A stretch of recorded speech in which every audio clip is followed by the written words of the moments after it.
Okay, welcome into KC Sports Tonight, Tuesday, June 2nd. Man, we are rolling straight into the World Cup, but we have a lot of things happening before then. The Mavericks, for example, hockey playoff coming to Kansas City. We got Game 6 tonight. Mavs lead 3-2, so if they win tonight, they head to the Kelly Cup playoff finals. Royals broke their 6-game losing streak yesterday. However, they have lost 16 of their last 20, which is not great.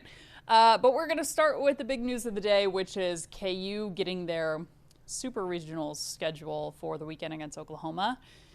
Last stop before College World Series. So it'll be a best-of-3 series Saturday, Sunday, and then maybe Monday if they split those first 2 games. So, Gabe, I don't think we've done this show since it was KU Oklahoma decided. Yeah. I know we were watching the Oklahoma Georgia Tech, which, folks, if you're not caught up, it was down to the wire between the Oklahoma and number 2 Georgia Tech game yesterday. If Georgia Tech wins, KU goes to Georgia Tech for Super Regionals. Oklahoma stunned everybody and upset them on a walk-off homer in the 10th. So Super Regionals are coming to KU for the first time ever. Yeah. It is. College baseball is wild because it really makes you like recircuit your brain for baseball in the sense that if a team gets down 4 runs in Major League Baseball, you're like, okay, the game is more likely than not over, barring a collapse by the bullpen or a grand slam or something crazy happening. But whether it's KU getting down 5-0 on Sunday night against Arkansas and putting up 6 runs to rally and 11 unanswered before they won 13-10, or in the case of the Oklahoma and Georgia Tech game, when Oklahoma was down 7-3 in the 7th and got runs in the 7th, 8th, 9th, and 10th inning to win. It just so fun. The simple matter of the fact is that the supply and demand of competent hitting versus competent pitching is greatly the slider leans a lot toward hitting. Yeah. And so games are never over, which makes it a crazy product. It at times makes it a slow product. The KU game on Sunday night took 4 hours and 8 minutes. Regular 9 innings. And that's what happens because metal bats and a lot of scoring and a lot of pitchers who at times struggle to find the strike zone.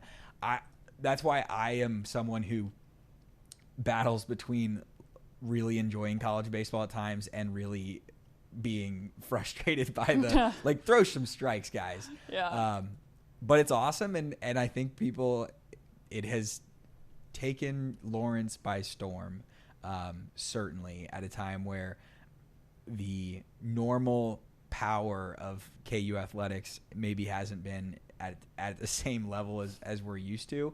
KU baseball is filling the void, and there's dreams of I wouldn't even say dreams. They're favored to go to Omaha this weekend if they can take care of business. Yeah. Man, it's been fun to watch. That Oklahoma game was unbelievable. And you're right, fills a hole with a topic that we're going to get to a little bit later. Royals are just having an absolutely brutal month, but it's cool. They've been making history at KU, rather. Maybe the Royals have too. I've not looked into the losing statistics for the month of May and June, but I imagine they're close. They've been making history for months now. They won their first Big 12 title ever. They had won a conference championship decades and decades ago before the formation of the Big 12. First Big 12 conference tournament championship. Hosted the first regional, and then it just kind of keeps getting better. So no better way than top off the season by heading to Omaha. And Gabe, you pointed it out. Last time they made it to Omaha was in 1993. Yep. And this was pre-super regional format. Yeah, it was pre-Super Regional format, so everybody says this is their first Super Regional, and it doesn't make sense because they've been to a College World Series. But the tournament has changed its format. As such, it is quite literally their first Super Regional, even though they have technically advanced further in this tournament. Yeah. So it would be their first Super Regional, but it would not be their first College World Series appearance if they can win two games this weekend. Yeah. And that is, it's at the point though where and I know that KU has not put out ticket prices, but we know that last weekend tickets were in high demand and KU put out the release of when they were going to sell tickets, and right when it opened, they were pretty much gone. Mm-hmm. In most of the fact of the matter was Williams Fund donors were offered first dibs, and a lot of them took those.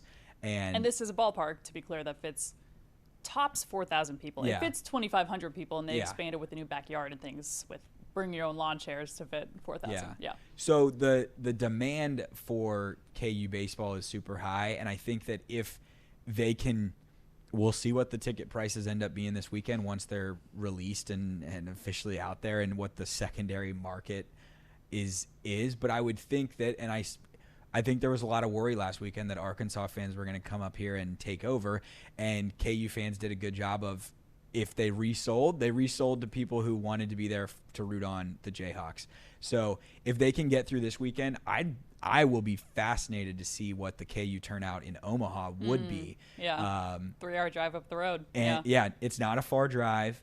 And this is not a year for the traditional powers of college baseball for the most part. Number 1 overall seed getting locked out. Lost, and Georgia Tech lost. Yeah. LSU didn't make the tournament. That's one of the biggest brands in college baseball. Yeah. And so it's been a great baseball tournament, even to go along with the OU walk-off yesterday, the walk-off in West Virginia, and the clip circulating on social media of the guys singing Country Roads. Yeah. Like that. It's cool. been a great tournament so far. They couldn't ask for anything better. Yeah, no, that's a good way to put it. I think it's drawn in a lot of non-baseball fans just because, as you said, you can't really predict the storylines that come from these tournaments. You have NCAA basketball tournaments for years that kind of have no big, like, Cinderella or team to cheer for. This year has been a lot of fun. Okay. OTAs. Last one is tomorrow. We'll hear from the team tomorrow. We did not get to see them in action Monday, Tuesday. We will see them for a brief window on Wednesday. Then we head into mandatory minicamp next week, take a break, which happens to coincide with the World Cup, and get back in action for training camp in St. Joe. You and I have talked about it on the show a lot, about how really until we get to training camp, and more so until we get to full pads at training camp, which is about like 6 or 7 days in, really only so much you can say about this team. However, we get another Chiefs unveil tomorrow. I know the big storyline last week was seeing Patrick Mahomes in action and moving quite well. Gabe, maybe is there anything you're watching for tomorrow? I feel like last week was the big pent-up wait-up because we hadn't heard from the team in a while. We had heard earlier in the week at non-open practices that Mahomes is practicing. We had not heard from Andy Reid since Rashee Rice was sentenced to jail for his probation violation. Is there anything you're watching for tomorrow now that we kind of have these big headlines discussed last week? Does that make sense? Yeah. Well, in terms of for the press conference and podium portion of things, I don't know what we're really expecting to get as far, because Travis Kelce has in recent years not attended OTAs. They are voluntary. Chris Jones has not attended. And he was there last week. He was? For one day. Oh, yeah, okay. So just the arrival day. Yeah. So if he's, which was shocking. So if he's not there tomorrow, they probably will not be making him available. Yeah. Those two guys, I'm not saying that to point out that they should be there. Like they have earned the right to be among the guys who exercise the voluntary portion of voluntary OTAs. If anything, I feel like they should. And the Chiefs are probably like, you guys, it's You're fine. Good. Yeah. Especially Chris Jones in the same defensive scheme and all those kinds of things. So, I'm coming into tomorrow with an open mind and open ears and waiting to see what we hear and what goes. This one of the fascinating things of this time of year is, to me, as someone who looks at every post that is made and sees everything that goes online, is what the Chiefs media team decides to fish out there for people from a clip standpoint. So that's, I would say, more amusing than fascinating. Yeah. And that's where we're at. But yeah, honestly, I might be most excited to see what the Kansas City Stadium looks like when I'm shooting stand-ups afterwards and any new signage that goes up. But you never know. It's an opportunity to look at the team. Again, we'll see them the following week at mandatory minicamp, which is where interest ramps up a little bit, hence the first word in mandatory minicamp. Yeah. We'll see kind of the full-fledged of the team there. But, okay, let's move on. Touching a little bit, this is more of an kind of asterisk to touch on.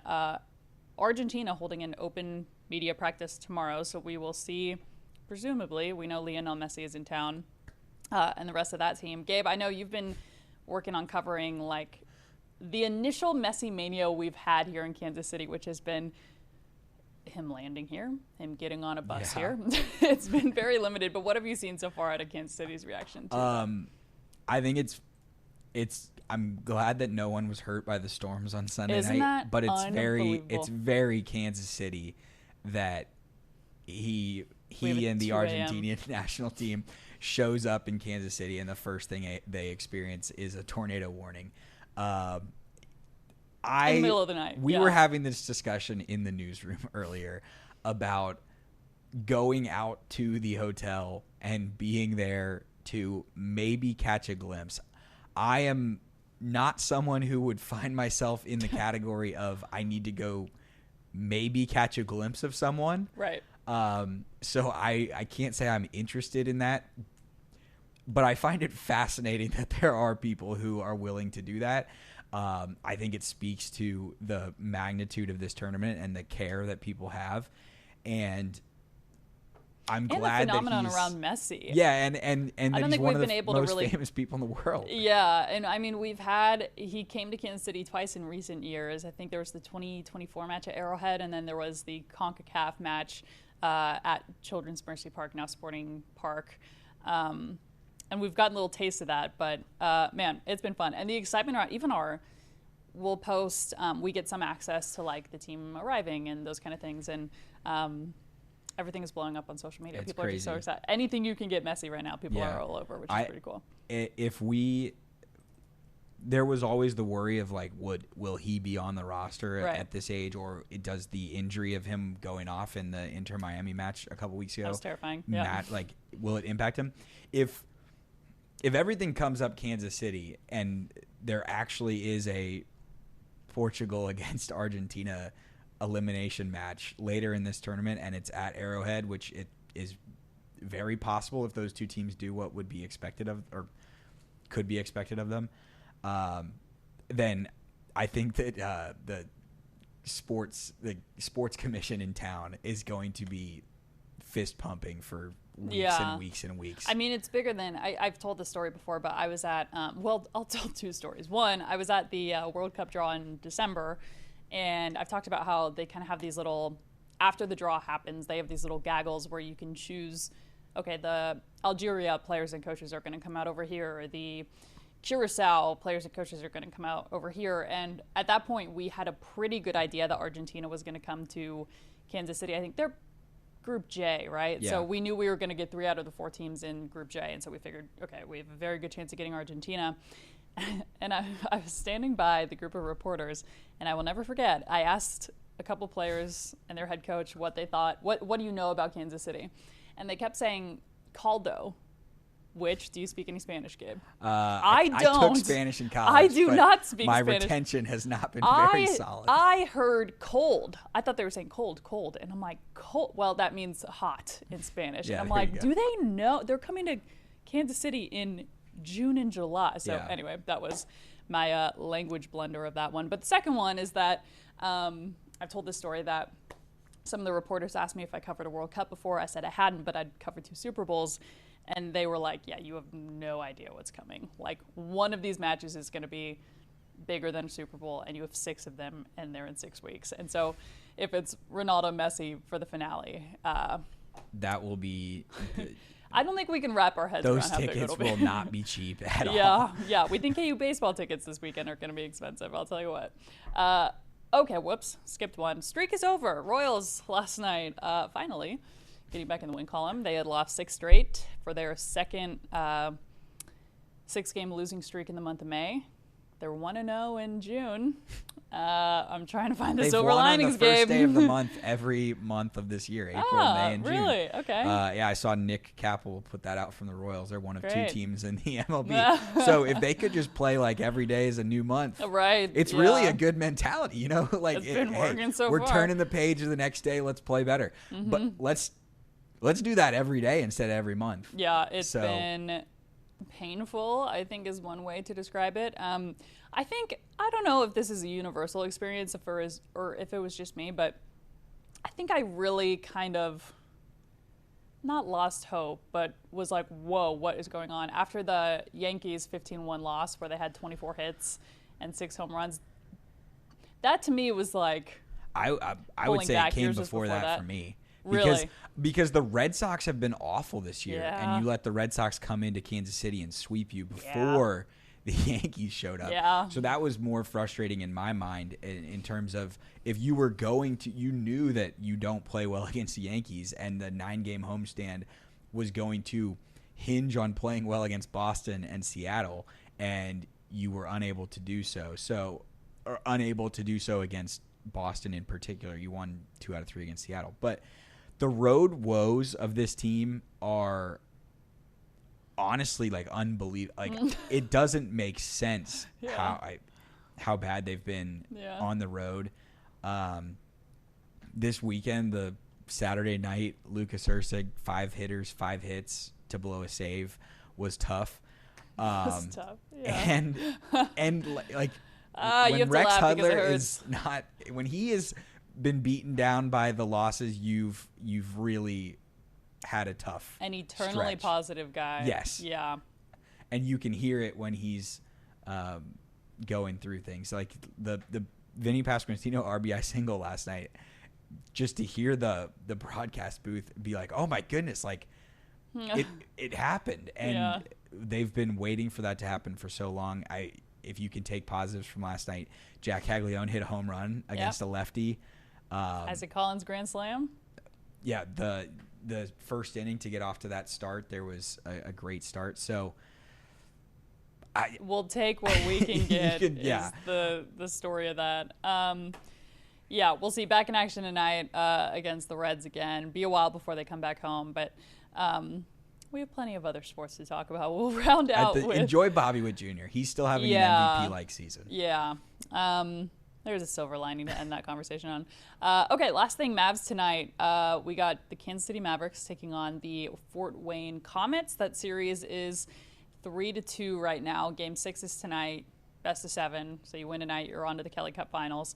A position the team hasn't made it for, I think it was 2 years ago. I covered the Kelly Cup Finals 2 years ago. It was my first ever hockey game. So fun. If you haven't been down to Cable Dahmer Arena, we've talked about a lot of expensive tickets on the show. We've talked about KU, which is looking to be in the thousands range.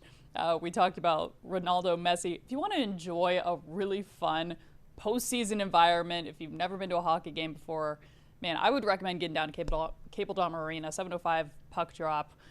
Those are a lot of fun and an opportunity to witness a little bit of history as the team looks to punch their ticket to the Kelly Cup Finals. Have you been to a? I have not been to a Mavs game. Somehow. Have you been to a hockey game? Yes, I've been to some like Peoria Rivermen hockey games back when I was a much younger child. But I've lived in Canada, so somehow I lived in Canada for 5 years and never went to an NHL game, which is insane. It's one of my great regrets. Yeah. I guess I could call out my parents for that. I didn't really have a lot of control of the entertainment choices that we made from 7 to 12 years old. So sorry, Mom, for calling you out. But hockey's awesome, and it is. Everyone says so much better in person than on TV. That's what I was going to say. It's so much better in person. I'd watched it on TV. It's just kind of hard to follow. And the size of Cable Dahmer Arena, it's going to be a sellout crowd again tonight.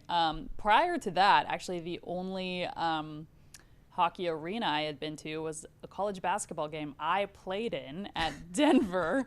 Apparently at Denver, they put the hardwood floor just on top of the ice. Yep. So if you peek through the little like gaps in the hardwood, it's just ice, which if you've ever played a basketball game before, you know it's not ideal playing conditions. No. But anyway, Mavs tonight, Game 6, 7:05 puck drop. We also have the Monarchs on the 365. That is going to be at 6:35. They're continuing their winning ways. Just picked up another series win the other day, early in the season, but certainly a chance to take the American League. So, not the American League. That would be pretty cool. The American Association. Yes. More to come. So that'll do it for us. Again, a lot of sports on our air tonight, and we will be back here same time, same place tomorrow.